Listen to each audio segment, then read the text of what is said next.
Ambitious हो, yes yes dreamer हो, struggle भी कर रहे हो। हाँ भाई हाँ। क्या आपको पता है कि जो लोग एम्बिशियस होते हैं उनको कई ऐसे चैलेंजेस फेस करने पड़ते हैं जो नॉन एम्बिशियस लोग अपनी पूरी जिंदगी में कभी समझ ही नहीं पाते हो। और अगर ये चैलेंजेस को हमने अपनी जिंदगी से निकाला तो जिंदगी ब्यूटीफुल हो सकती है।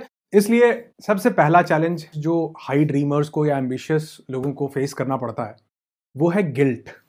अपने काम को टाइम ना दो तो गिल्ट आता है, फैमिली को टाइम ना दो तो लगता है यार ये क्या किया, मैं तो बैलेंस ही नहीं कर पा रहा हूं। इवन आराम कर लो तो भी गिल्ट आता है कि यार मैं तो काम कर सकता था इसकी जगह। कुछ अपना पर्सनल करने के लिए टाइम निकाल लो तो भी लगता है यार इसकी जगह काम कर सकता था। किसी दिन आराम से उठने का मन है सुबह और 1-1.5 घंटा बंदा आराम से उठा, लेट उठा, उस दिन तो ऐसा लगता है कि यार मैंने तो आधा दिन ही खराब कर दिया। गिल्ट आता है यार मैं तो इसकी जगह काम कर सकता था, क्या करता हूं मैं, लाइफ में इतना कुछ अचीव करना है। क्योंकि सपने बड़े हैं जो काम से ही पूरे होंगे, अचीव बहुत ज्यादा करना है तो कुछ भी और करते हुए लगता है गिल्ट। तो मेरे भाई, मेरे दोस्त, मेरे बंधु मित्रों, ये जो गिल्ट है ना, ये दुनिया का सबसे डिसरप्टिव इमोशन है, सबसे लो लेवल का इमोशन है। इवन चार्ट ऑफ कॉन्शियसनेस अगर आप कभी पढ़ोगे देखोगे तो आप देखोगे कि उसके अंदर इस गिल्ट को सबसे नीचे, सबसे छोटा स्थान दिया गया है। इंसान की वाइब्रेशन को सबसे ज्यादा लो करने वाली चीज है गिल्ट। इसीलिए वो हाई एम्बिशियस इंसान हाई अचीवर नहीं बन पाता, बड़ा अचीवर नहीं बन पाता। तो सबसे पहले तो इस गिल्ट को रिफ्यूज नहीं करना, रिजेक्ट नहीं करना, इसको सप्रेस नहीं करना, दबाना नहीं है कि यार मुझे तो गिल्ट होता है तो ये तो बड़ी बेकार चीज हो गई, लोअर इमोशन बंदे ने बता दिया। किसी भी चीज को ओवरकम करने का सबसे पहला जो गेटवे है वो ये है कि आप उसको एक्सेप्ट करो, एक एक्सेप्टेंस लेकर आओ कि हाँ ये भाव मैं स्वीकारता हूं कि गिल्ट मुझे होता है। कई बार स्वीकारते हो तो आगे बढ़ते हैं। तो गिल्ट को दूर करने के लिए सबसे पहला काम तो ये करो कि set aside some quality time. अपने साथ बिताने के लिए टाइम की प्लानिंग करो, कुछ अलग से टाइम अपने साथ निकालो, सेल्फ के साथ। क्योंकि जिस इंसान ने सेल्फ को सेटिस्फाई कर लिया ना, जिसने वो मी टाइम स्पेंड किया अपने साथ, आज के कल्चर में ये बोला जा रहा है कि जो इंसान मी टाइम स्पेंड नहीं करता ना वो दुनिया का सबसे लोनली इंसान है, चाहे वो कितने पार्टीज, कितने कई जगह पर जाता हो। तो मी टाइम इंसान के माइंड को एक सेटिस्फैक्शन देता है जब आप अपने ही साथ कुछ टाइम अलग से स्पेंड करते हैं, प्लान करके। आप चाहो तो किसी बुक शॉप में जा सकते हो, आप चाहो तो पहाड़ों में अकेले बैठ सकते हो। बेसिकली कहने का मतलब है कि अपने साथ कनेक्टिविटी एस्टैब्लिश करो। इससे हमारा जो सेल्फ है ना वो स्ट्रांग होता है, और जितना हमारा इंटरनल सेल्फ के साथ कनेक्शन स्ट्रांग होगा उतनी ये गिल्ट की फीलिंग जो है धीरे धीरे कम होती जाएगी।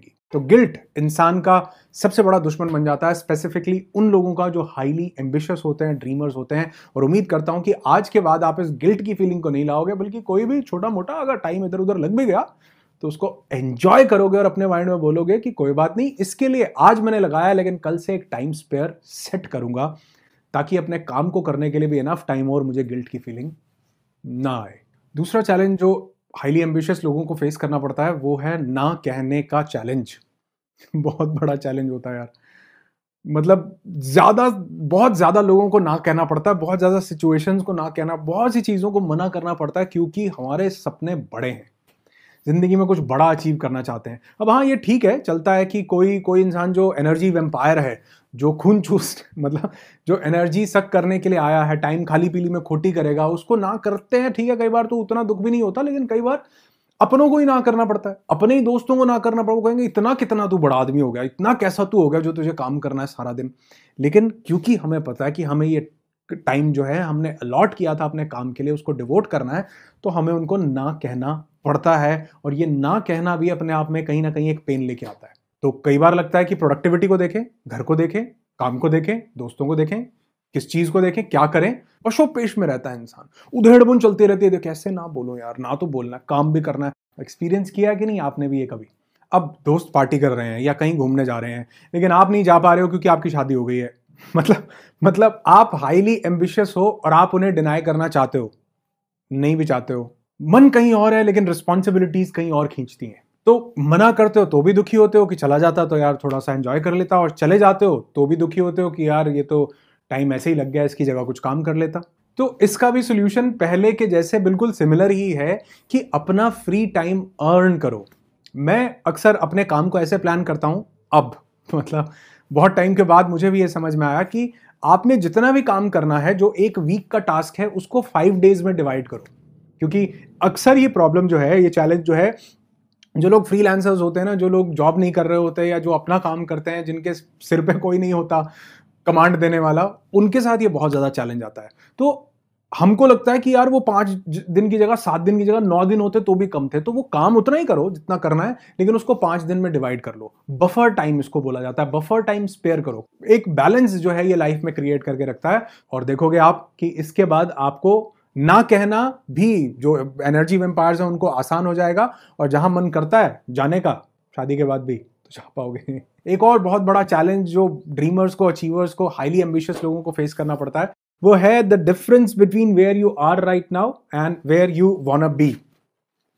इन दोनों के बीच का गैप। हम हैं तो अभी यहां पर, हम पहुंचना चाहते हैं यहां पर, तो इसके जो बीच का गैप है ना, ये बहुत बड़ा है।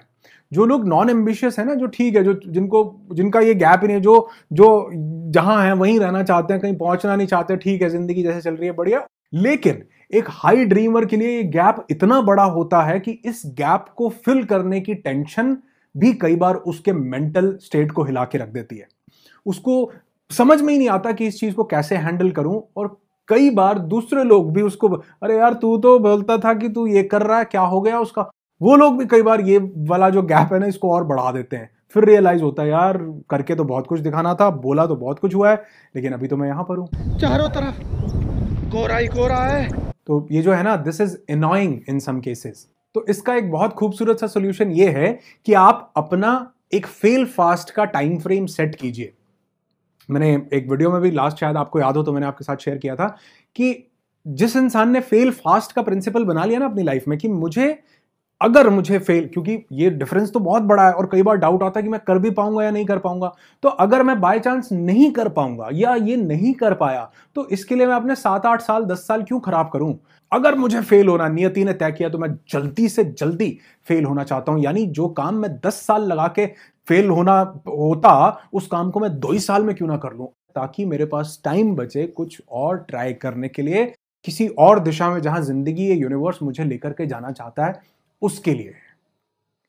तो कभी भी ये गैप आपको उतना बड़ा नहीं लगेगा, क्योंकि आपके काम की स्पीड बहुत ज्यादा हो जाएगी, और वो जो फेल फास्ट है जिस भी इंसान ने अप्लाई किया है, वो जिंदगी में तो कभी फेल नहीं हुआ। हाँ, वो एक टास्क जो है उसमें उसको थोड़ा सा हल्का फुल्का सा क्विट करना पड़ सकता है, उसकी जगह कुछ और चूज करना पड़ सकता है, लेकिन एट द एंड लाइफ में वो कभी भी एज अ फेलियर नहीं निकलता है। और इसका एक और बहुत ब्यूटीफुल सोल्यूशन है कि एक्सेप्टेंस को अपनी जिंदगी में लेकर के आओ। क्यों इतना बड़ा गैप लग रहा है? क्योंकि कल को ये होगा तभी मुझे खुशी होगी, इसीलिए बहुत बड़ा गैप है मेरे और मेरी सक्सेस के बीच में। लेकिन मेरे और मेरी सक्सेस के बीच में अगर ये गैप ना हो, मुझे वो काम को करते हुए इतनी खुशी मिल रही हो, जो हाँ पहुंचूंगा, पहुंचता रहूंगा यार, किसने देखा है, खुश हूं मैं अभी। और बहुत से मैं ऐसे लोगों को जानता हूं जो कोई बहुत करोड़ों रुपया नहीं कमा रहे, अरबों रुपया नहीं कमा रहे, ये भी एक प्रोपेगेंडा है सोसाइटी का बनाया हुआ, लोगों का, कई लोगों का बना दिया गया कि इतने सक्सेस का मतलब है करोड़ों रुपए या ये नहीं। बहुत से लोग हैं जो बहुत आम सी, बड़ी ब्यूटीफुल सी, साधारण लेकिन चैरिशेबल, हैप्पी, ब्लिसफुल जिंदगी जी रहे हैं, वो लोग भी सक्सेसफुल हैं। तो ये गलत मापदंड सेट कर दिया गया है। तो असली सक्सेस जो है वो हैप्पीनेस, सेटिस्फैक्शन और पीस में छुपी हुई है, जो अभी इसी मोमेंट में आपको मिल सकता है। ये वीडियो देखते हुए भी अभी आपको लग सकता है कि यार कुछ बढ़िया सीख लिया, मजा आ गया। अगर आया हो तो लाइक करके जरूर बताना। तो मेरे दोस्त, एंजॉय करो जो भी कर रहे हो उसको, और एक किसी भी छोटी मोटी हॉबी को अपना लाइफ का एक पार्ट जरूर बनाए रखो। हमारी लाइफ बोरिंग सी हो जाती है, गैप इतना ज्यादा बढ़ता जाता है क्योंकि काम काम काम काम, और अभी मैंने थोड़ी देर पहले बताया 7 दिन का 5 में कर लो, वो और ज्यादा टाइट हो गया।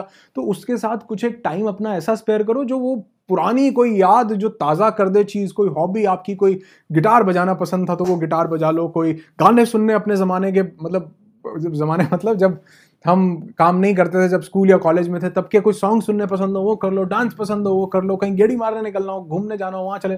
तो बेसिकली वो छोटा मोटा सा थोड़ा सा टाइम अपनी हॉबी के लिए जरूर रखो। ये इंसान को जिंदगी में कभी बूढ़ा नहीं होने देता जिसने अपनी हॉबी के लिए टाइम रख लिया, क्योंकि उससे उसको खुशी मिलती है, और वो 10, 15, 20 मिनट, आधा घंटा भी स्पेंड किया हुआ हमारे बाकी के पूरे दिन को एनर्जाइज कर देता है। और एक और चीज होती है, जो हाईली एम्बिशियस लोग होते हैं इनको एक और कीड़ा होता है, ये होता है सीखने का, ज्यादा जानने का। क्योंकि ड्रीम्स बहुत बड़े, सपने बहुत बड़े, अचीव बहुत कुछ करना है, वो बिना सीखे, बिना नॉलेज के पॉसिबल है ही नहीं, है ना, कि ज्यादा से ज्यादा सीखना है, ज्यादा से ज्यादा परफॉर्म करना है। और इस सब काम के चक्कर में उस हाईली एम्बिशियस इंसान को एक सिंड्रोम, जिसको इम्पोस्टर सिंड्रोम बोला जाता है, ये डेवलप हो जाता है।